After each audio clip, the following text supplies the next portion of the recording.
Medicina do Futuro. Eu sou o Dr. Daniel Figueiredo, médico de medicina preventiva. E hoje eu tenho a honra de ter aqui comigo a doutora Fabiana Moreno, que se formou comigo e tem especialidade em clínica médica e reumatologia lá pela UFMS, Universidade Federal de Mato Grosso do Sul. Hoje coordena a residência médica em clínica médica do Hospital Regional. Tem uma formação em medicina do estilo de vida e tem uma mentoria sobre fibromialgia para mulheres, que é a Fibro7. Muito bem-vinda, é um prazer tê-la aqui conosco, Fabi. Obrigada, Dani, obrigada pelo convite e com certeza é uma honra partilhar com você desse mundo, desse universo que a gente descobre, né, para ajudar, porque tudo é para a gente servir de uma forma muito mais completa para cada um dos pacientes.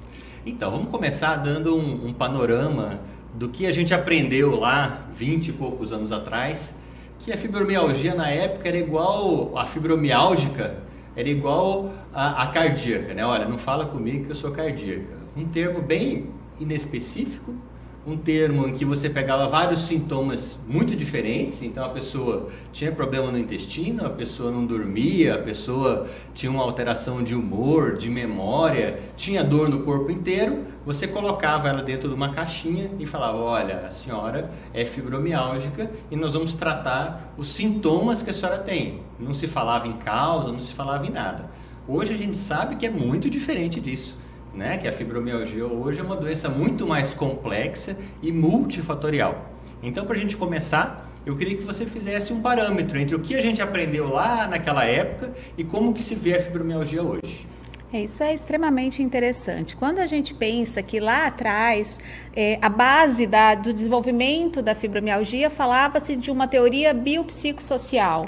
Tinha até um termo anteriormente, até do CID, que o CID-10 já veio com o CID de fibromialgia, mas antes falava de depressão dolorosa, como se tudo fosse gerado simplesmente como sintoma, né, de uma depressão, por exemplo, de alguma alteração neuropsiquiátrica. Então, essa parte biopsicossocial que traz sim componentes biológicos, genéticos, associados a fatores ambientais, psicológicos e emocionais, hoje a gente entende muito mais que tem sim uma predisposição genética, hormonal, ambiental, exposição a toxinas, minerais, tóxicos de uma forma geral, não só álcool, drogas, mas minerais e substâncias pesados, como vocês falam?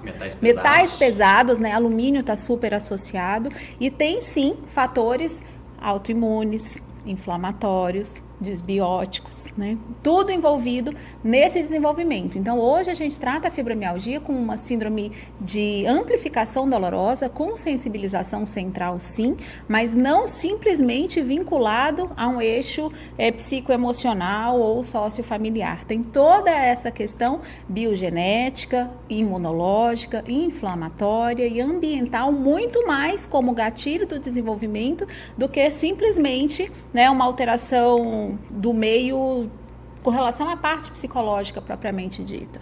Eu sempre falo que nós somos um ser só, né? O pessoal que quer separar. Então é claro que muitos pacientes vão ter um componente psicológico associado. Se ele é a primeira coisa que levou à doença ou se ele é secundário a um problema que a pessoa já estava, né? Esse é o questionamento. Mas geralmente a gente tem alguns componentes, né? Alguns tipos de personalidade, pelo menos é o que eu encontro mais, ou é aquela personalidade A, né? Vamos para frente, vamos para frente de qualquer jeito, tudo é perfeito, quem tem que fazer sou eu. Se eu não fizer, ninguém vai fazer, e ela vai indo até ela desenvolver uma outra enfermidade associada a outros fatores, como a doutora acabou de falar, né? É multifatorial. E olha que interessante, Dani, quando a gente vai estudar perfil genético, polimorfismo genético, já tem sim alguns genes identificados com alguns fenótipos da fibromialgia. Então, tem genes específicos para pacientes que têm a tendência a ser mais perfeccionista, mais autoritária, que quer controlar tudo, que tem dificuldade em falar não. Tem outro gene associado ao fenótipo daquela mulher que catastrofiza mais, que tem uma dificuldade da percepção das coisas boas da vida. Tem outros que está associado mais a um quadro de dor, sim, de dor generalizada.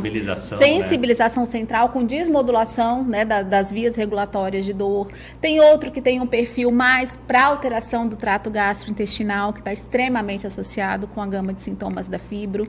Então, hoje a gente tem conseguido identificar alguns polimorfismos genéticos associados a fenótipos específicos da fibra. Características que aquela pessoa tem de como que ela vê o mundo, né? Eu tenho também muito aquele tipo B, que é aquela pessoa que é a cuidadora, né? Ela só doa, né? Ela só doa, ela cuida, no final fica com dor.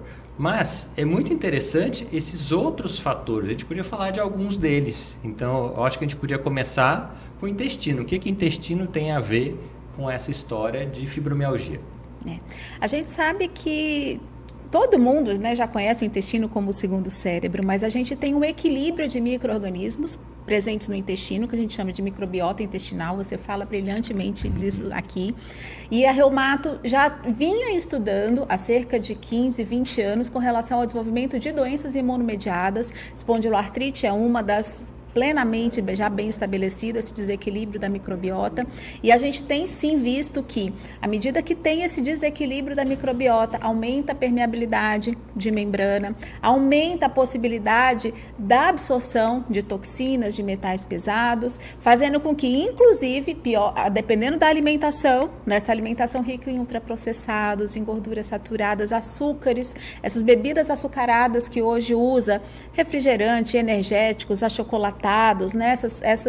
Esses ultraprocessados de uma forma geral levam a essa alteração da microbiota, aumento de permeabilidade, diminuição da produção de serotonina e vários outros hormônios, né, de bem-estar, e tudo isso influencia na modulação de dor a nível do sistema nervoso central. Então começa com um processo inflamatório crônico de baixo grau, muitas vezes só com sintoma gastrointestinal, e aí com o passar do tempo, essa mulher, principalmente mulher, né, 90% das pacientes com fibromialgia são mulheres, e aí sim a gente vê o componente, tanto epigenético, genético, hormonal também, né, para esse desenvolvimento. E aí essa mulher, ao longo dos anos, começa a desenvolver os outros sintomas, sim, que aí fazem parte do critério diagnóstico da fibromialgia. Tanto que a gente hoje não tem como tratar a fibromialgia sem abordar intestino. Como tratar, né? Sem abordar o intestino. Porque esse é um pedacinho do que acontece no intestino. Porque, além disso tudo, você ainda pode ficar mais suscetível ao desenvolvimento de uma doença autoimune. Não é porque você tem uma fibromialgia que você não pode ter outra doença associada. Inclusive, quando a gente fala de autoimune, um diagnóstico diferencial importante, por exemplo, é o hipotireoidismo, né? Alterações hormonais fazendo quadros muito semelhantes à fibromialgia, né? O que você me fala desses problemas hormonais? Isso é uma coisa extremamente importante, porque a fibromialgia, o diagnóstico da fibra é um diagnóstico clínico. A gente se baseia nos critérios do Colégio Americano de Reumatologia, do índice de dor generalizado, da escala de gravidade de sintoma, que aborda fadiga, sono não reparador, alteração de memória, concentração, dor de cabeça, dor abdominal e dor de cabeça. Dor de cabeça, dor abdominal, cefaleia, dor abdominal e sintomas neuropsiquiátricos, depressão e ansiedade. Então, fazendo essa pontuação, a gente classifica se tem ou não fibromialgia, mas o mais importante é afastar outras condições clínicas que podem estar associadas. E aqui as condições endócrinas são as mais prevalentes, sem dúvidas, né? O hipotireoidismo está muito prevalente, até porque a gente sabe que essa desbiose também está interligado e vai desviar, né, tanto a produção de T4 quanto a conversão periférica de T3, então está tudo, e sem dúvida nenhuma, pacientes que têm essa predisposição vai sim ter desenvolvimento de qualquer outra doença imunomediada. Hoje a gente sabe que, se você for pesquisar, a fibromialgia não é considerada uma doença imunomediada, não é considerada uma doença autoimune, mas a gente já tem vários estudos, sim, comprovando alguns autoanticorpos que ainda não estão totalmente identificados, mas sim que leva a neuropatia de fibras finas, que leva à destruição de alguns neurônios de gânglio dorsal da medula, que descompensa ainda mais o quadro de modulação de dor. Interessante, porque realmente faz sentido, né? Porque você está fazendo um mecanismo para a doença autoimune. ali no intestino. E não só isso, como também a alteração do eixo HPA, né? Que causa uma alteração de cortisol, da quantidade de cortisol produzido. Além dessa parte do hipotireoidismo, a gente também tem, da parte hormonal, uma disfunção do eixo HPA, onde eu tenho uma alteração na produção de cortisol. É o estresse. Então a gente começa com estresse agudo, correndo o boi bravo. Quando eu estou correndo o boi bravo, esse meu cortisol basal, que é em média, em jejum, 18, 7h30 da manhã, ele vai para 25, 26. Então eu estou correndo. Eu consigo correr do boi bravo mais ou menos 2 anos. Tá? Dormir e acordar correndo do boi bravo. Porque como eu já falei anteriormente, a gente tem, a maior parte do tempo deveria ficar em repouso, relaxamento. Né? Era para correr do boi bravo e subir na árvore e relaxar. E a gente às vezes acorda e dorme com o boi bravo. Consigo fazer isso em média 2 anos. Depois desse período, essa minha glândula suprarrenal, que está acima do rim, que produz cortisol, ela começa a não conseguir mais produzir cortisol na quantidade que deveria. Então é como se eu tivesse menos anti-inflamatório no corpo. Então eu acabo tendo mais dor, porque qualquer coisa que aconteça no corpo em que eu precise de mais cortisol, eu não vou ter.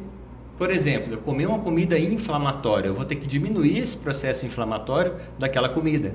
Então eu começo a sentir mais dor. É muito comum a pessoa comer uma comida inflamatória e passou 1, 2 dias, até 3 dias, né? Ela começa a sentir, foi engraçado, estou com dor nos dedos aqui, né? Eu estou sentindo muita dor. E aí você pergunta, o que você fez? Ah, eu comi tal coisa. E às vezes você faz uma dieta de exclusão, que muitas nutris não gostam, mas é um critério diagnóstico, você exclui aquele alimento mais ou menos 6 semanas e a pessoa fala, ó, parou de doer. Aí ela come de novo, dói de novo. Aí eu falo para ela, o que mais que você precisa para eu comprovar para você que você tem uma alteração? Então essa é uma outra alteração hormonal muito importante encontrada. O que mais? Me fala mais causas aí, pouco faladas.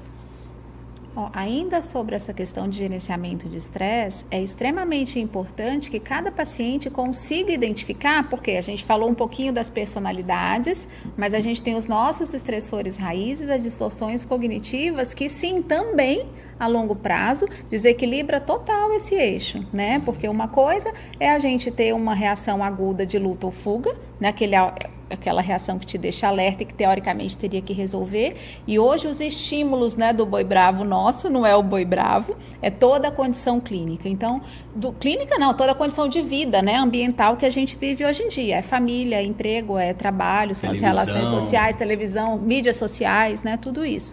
Então, uma das coisas mais importantes para a gente controlar é ensinar as pacientes, isso eu trago muito na mentoria, o módulo completo de gerenciamento de estresse é isso, é que elas possam identificar esse boi bravo, que na verdade vai continuar existindo. A questão é como a gente se relaciona com ele, como a gente responde a esses estímulos do dia a dia. E ainda falando um pouquinho do cortisol, isso também influencia, a gente sabe, na disfunção mitocondrial, né?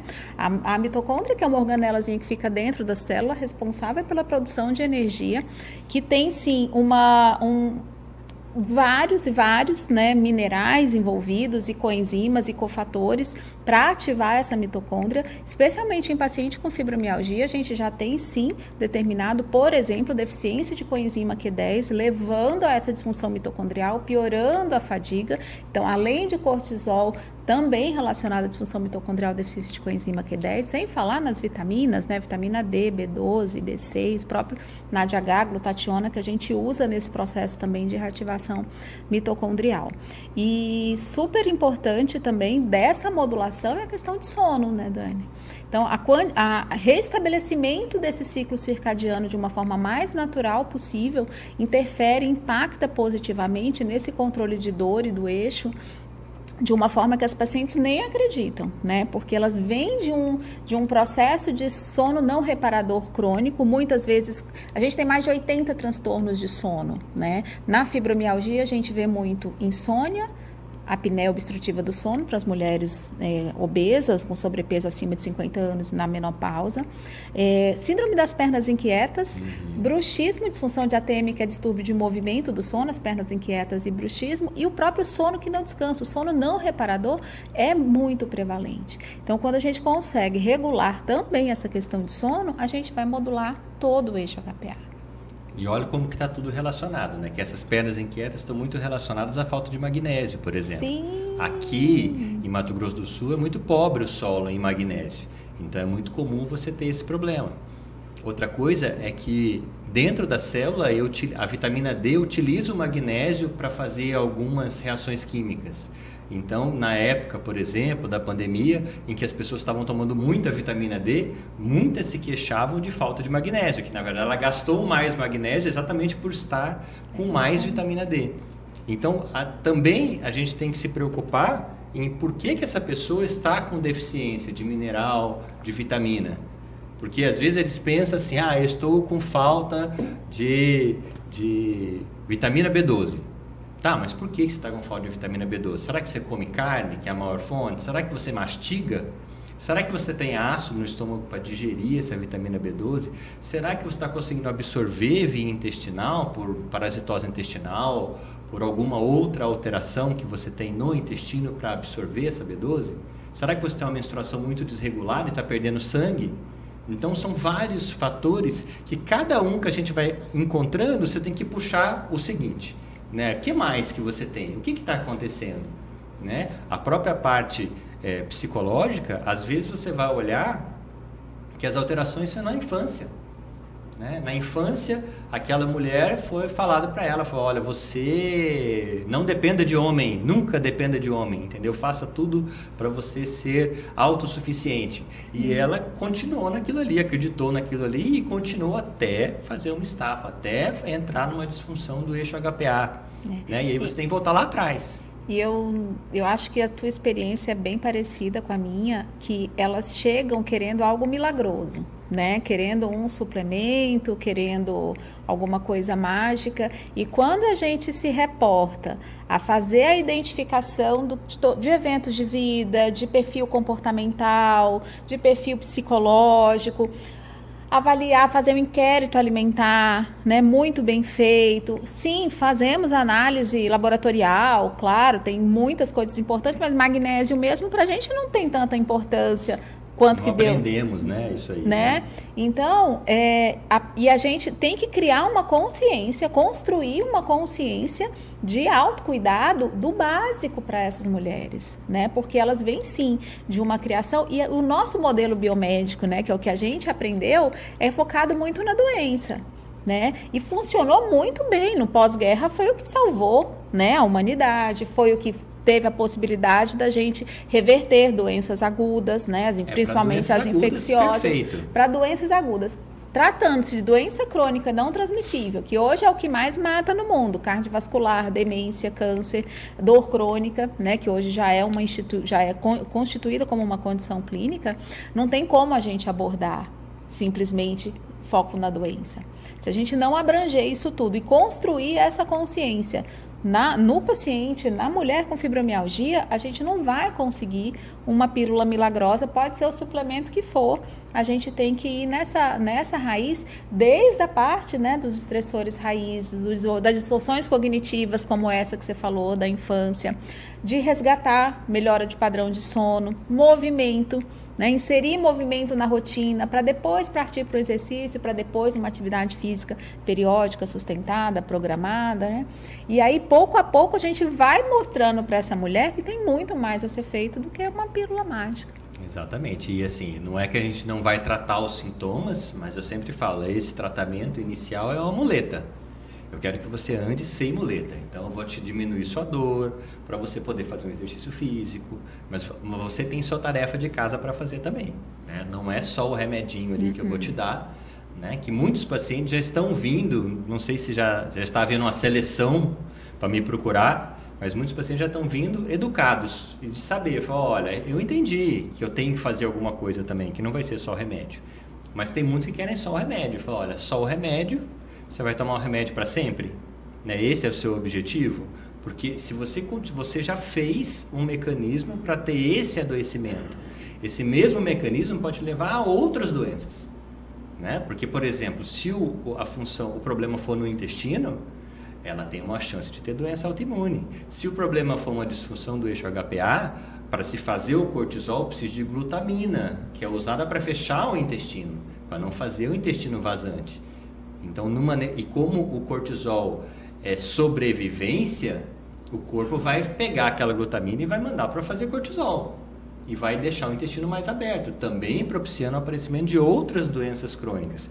Então, apesar dela se achar, esses poucos pacientes, né, que nós pegamos, confortável em ter somente uma doença crônica, inclusive com o ganho secundário que ela causa, né?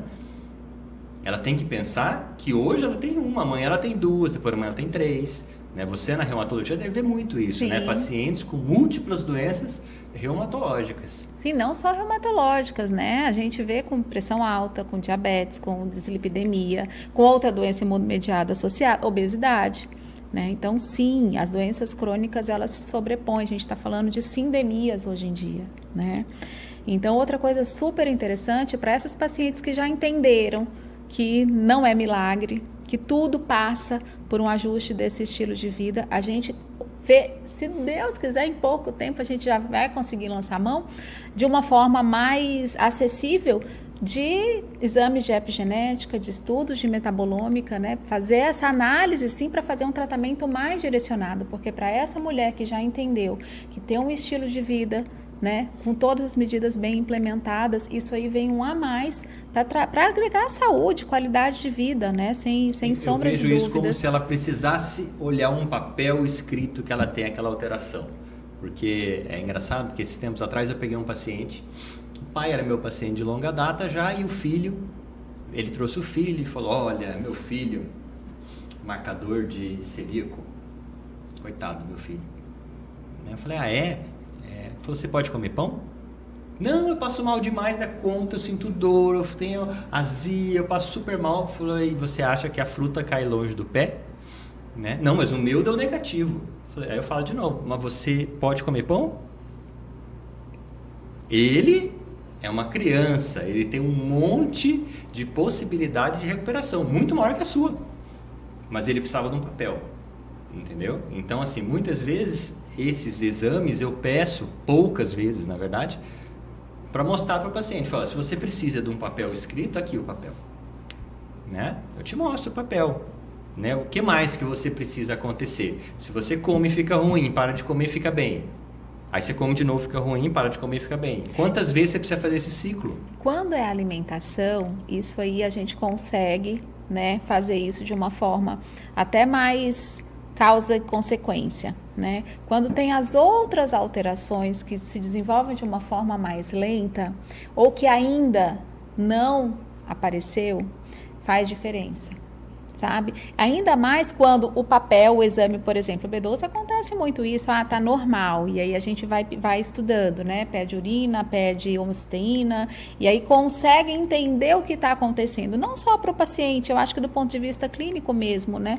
Alguns raciocínios, porque tem pacientes um pouco mais complexas, né? Que aí demandam da gente também toda essa análise de perfil metabólico, inflamatório, de uma forma mais detalhada. A maioria dos pacientes a gente consegue fazer isso, né?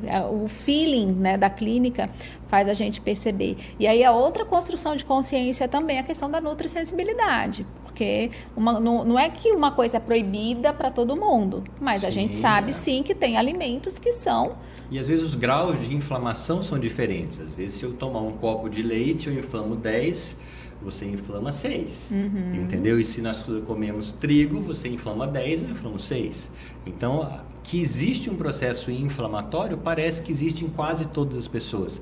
Mas assim, o quanto que você tem de resiliência àquele processo inflamatório e quanto que você realmente inflama. Porque às vezes se o seu intestino estiver muito bom, seu estômago estiver muito bom, às vezes você não inflama tanto. Né? A solicitação de exames dessa parte nutricional, com certeza, entendeu? B12, ferro, né? Só da pessoa estar com a ferritina super baixa, sim, ela tem quase todos os sintomas de fibromialgia. E quem que pediu ferritina para ela?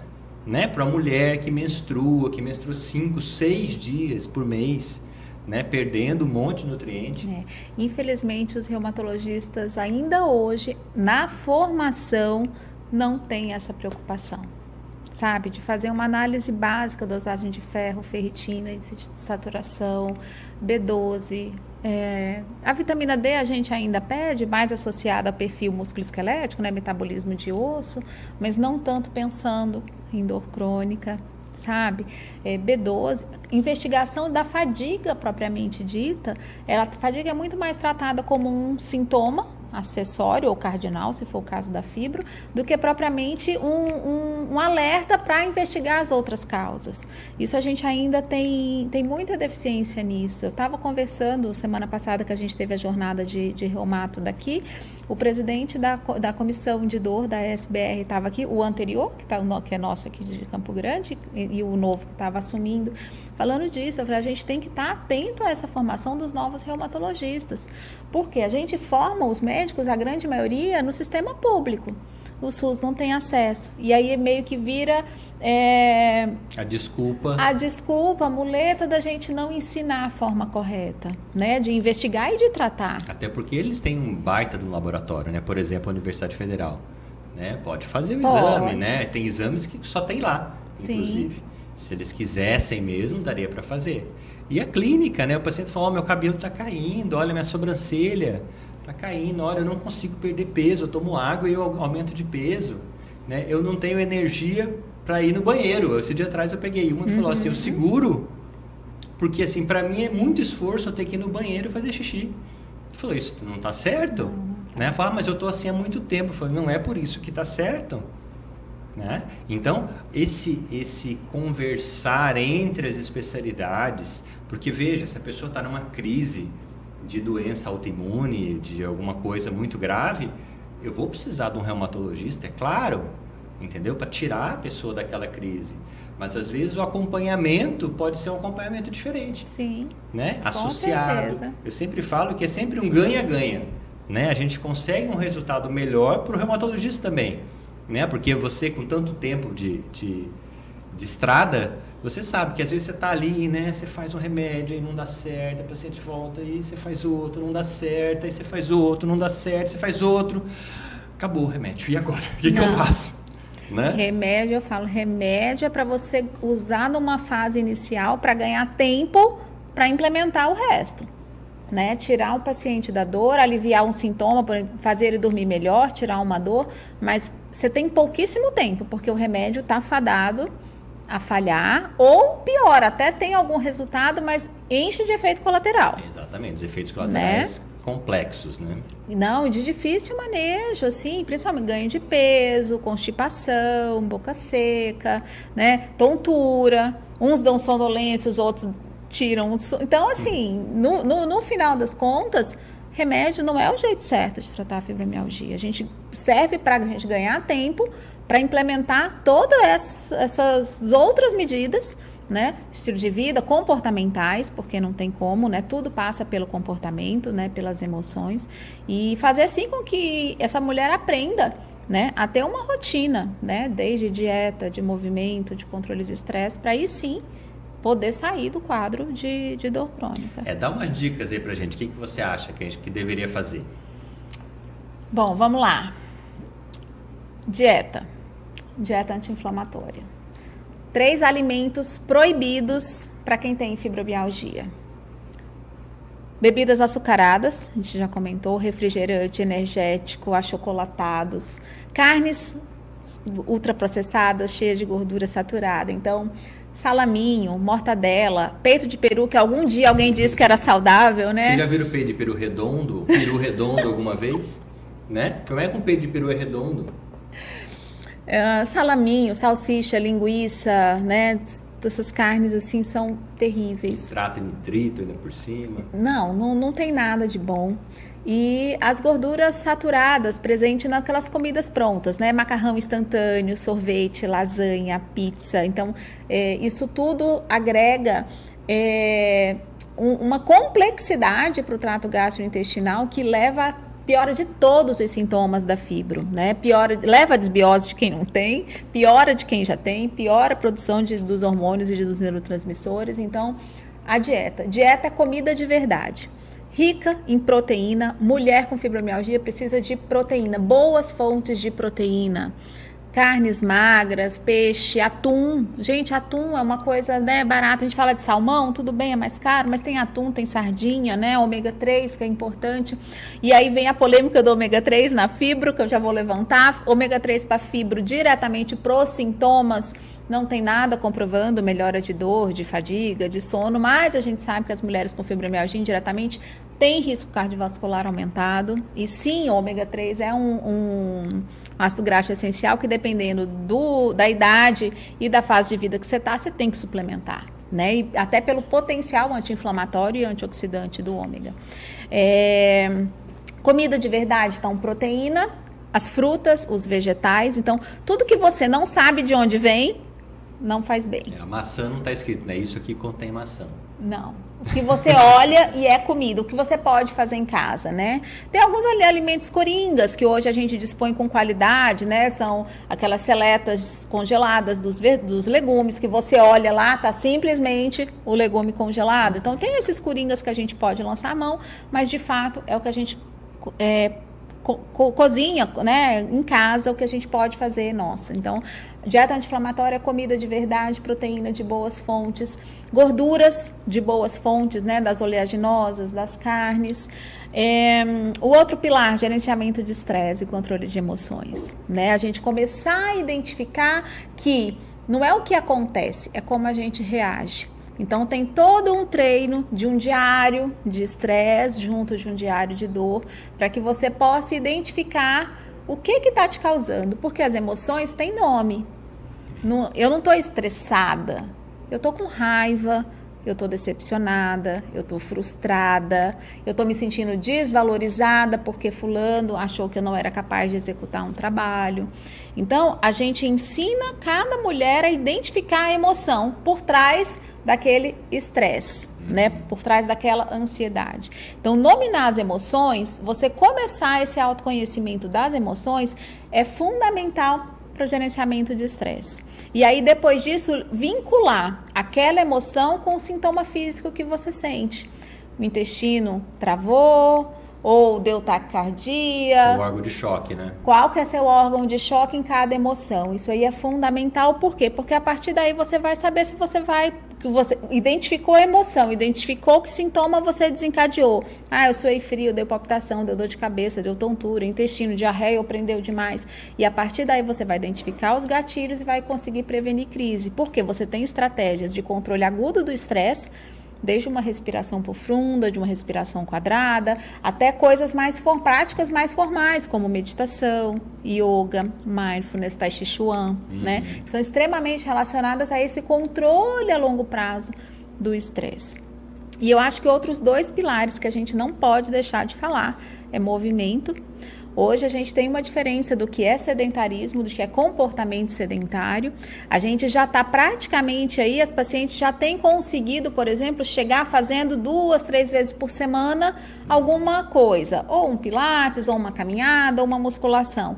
Mas aí ela tem um comportamento sedentário, trabalha sentada, fica mais de 4 horas sentadas ininterruptamente. Ou você vai olhar, hoje a gente tem a facilidade daqueles relógios, smartwatches, ou o próprio celular que dá a contagem de passos. E aí você vê uma contagem de passos inferior a 3.000 passos por dia. O ideal são pelo menos 10.000, né?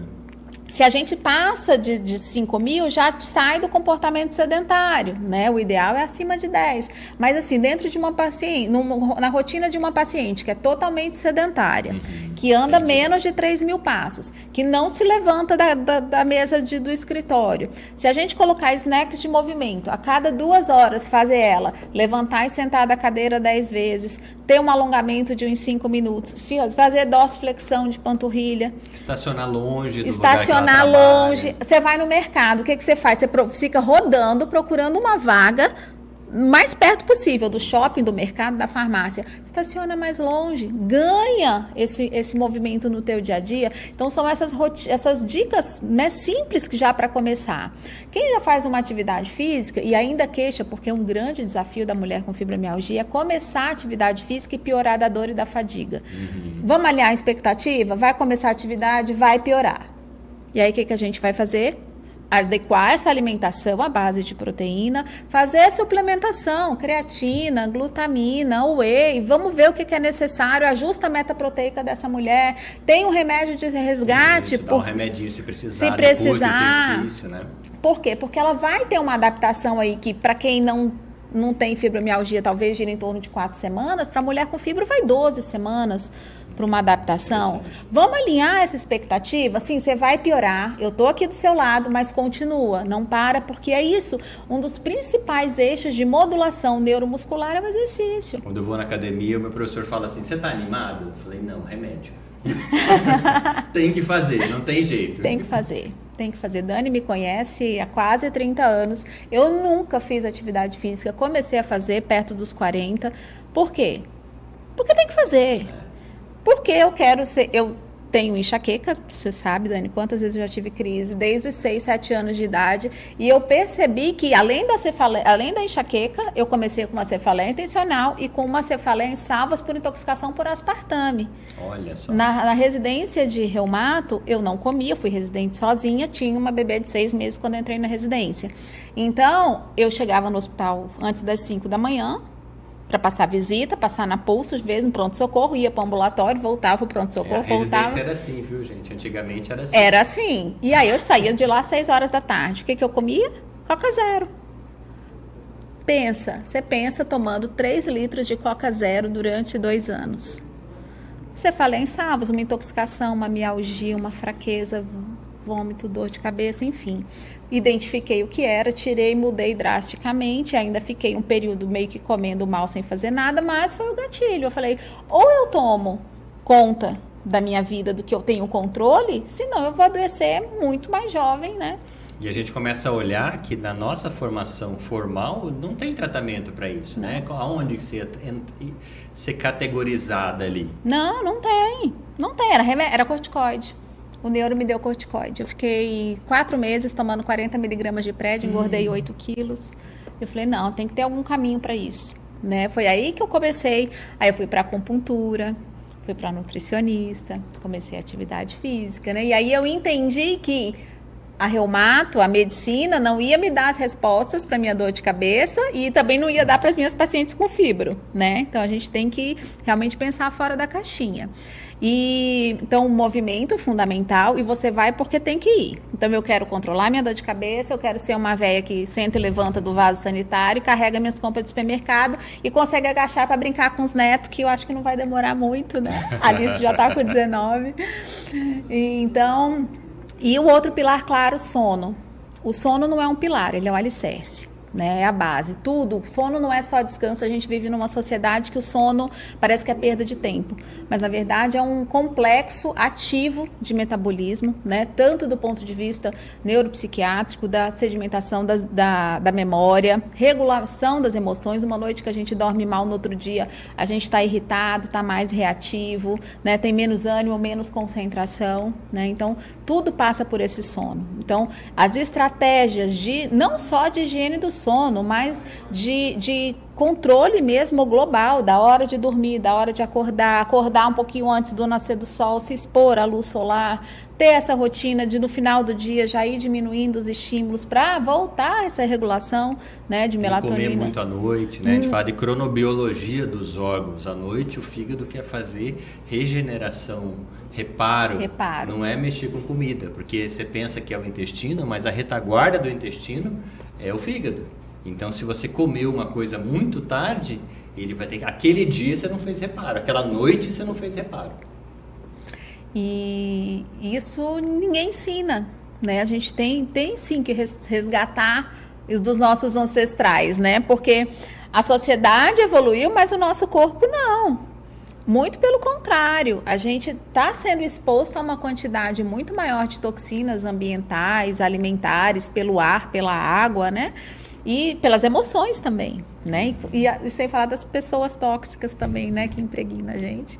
Mas a gente tem que ensinar isso para os pacientes. Então, sem dúvida nenhuma, a base, né, desses 4 pilares, que é estresse, alimentação, sono e movimento, é fundamental.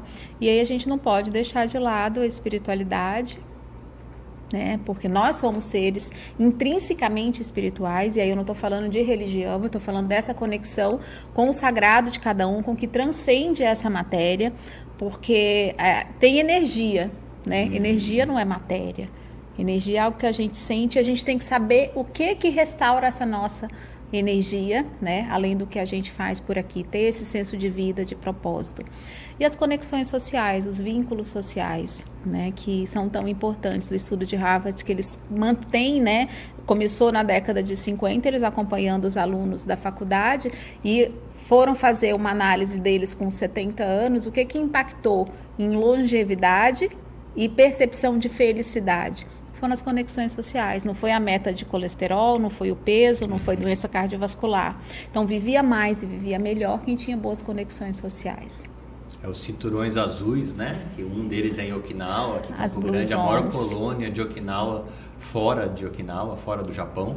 E eles mostram que eles têm uma conexão social. As mulheres, né, porque elas são mais longevas, elas acabam velhinhas, acabam se encontrando para tocar um tamborzinho.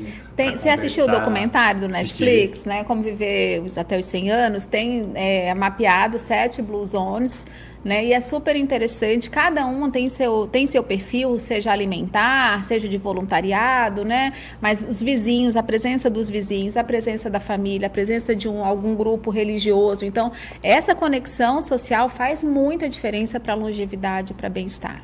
Né? E por último, os 7 pilares são os tóxicos, que aí a gente já são inegociáveis. Esses eu acho que são os mais fáceis, na verdade. Sim. Né? A gente conseguir não ficar tão exposto a algumas coisas, né? Você precisa ficar exposto a pesticida, né? A conservante. Só de você mudar a sua dieta, você já vai diminuir muito alguns fatores.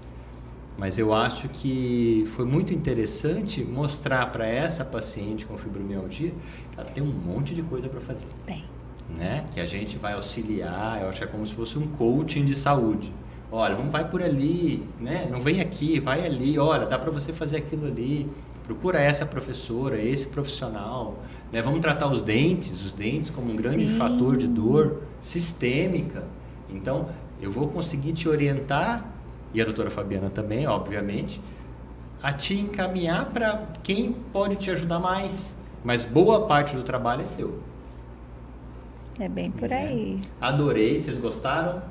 Eu gostei muito, eu acho que foi extremamente proveitoso e só agradecer você ter vindo aqui. Fabi, quer falar mais alguma coisa? Não, agradecer pelo convite, pela oportunidade, estou sempre à disposição, também sou sua fã.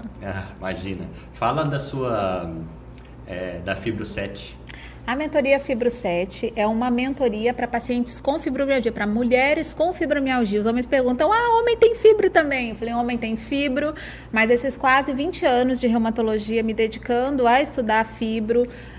Hoje, felizmente, a medicina do estilo de vida completou, né, toda essa trajetória. Então, o que eu já entregava para as minhas pacientes do consultório, hoje é uma mentoria. Então, são aulas gravadas numa plataforma, onde elas têm acesso semanalmente, os módulos são liberados. Então, tem um módulo de introdução, o que é fibro, as causas. Então, esse início do que a gente falou está lá bem detalhado. Cada um desses pilares é um módulo com aulas curtinhas, práticas, tem acesso ao material que elas podem imprimir, PDF das aulas explicativas. Então, tem a cartilha de suplemento, dos chás, de aromaterapia, dica de podcast, dica de livro, as aulas ao vivo. A gente tem as aulas Tira Dúvida ao vivo, a gente cria uma comunidade de mulheres, porque é uma doença não validada, não reconhecida, não dá no papel, né, que eu tenho fibromialgia, né, dá outras alterações, mas a fibra não tem. Então, a gente resgata tudo isso e fica aí com acesso por 1 ano, com esse acompanhamento direto das aulas ao vivo, do material e das aulas gravadas. Tenho certeza que deve ser ótimo, que ela era organizadíssima na época que a gente estudava, da faculdade. A gente tirava um monte de xerox do caderno dela, de tão arrumadinho que ele era. Gente, muito obrigado por terem assistido e até a próxima.